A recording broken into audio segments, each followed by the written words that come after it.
Turn on and off power 5 battery and Bluetooth pairing.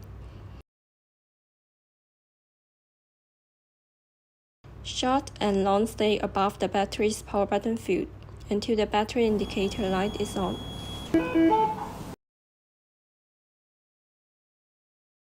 Short and long stay above the battery's power button field until all the lights are off.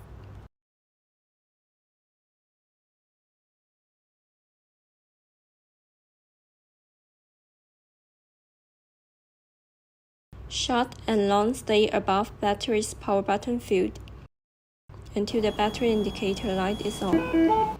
Short stay and long stay above battery's Bluetooth button field until a long beep comes out. Turn on the controller.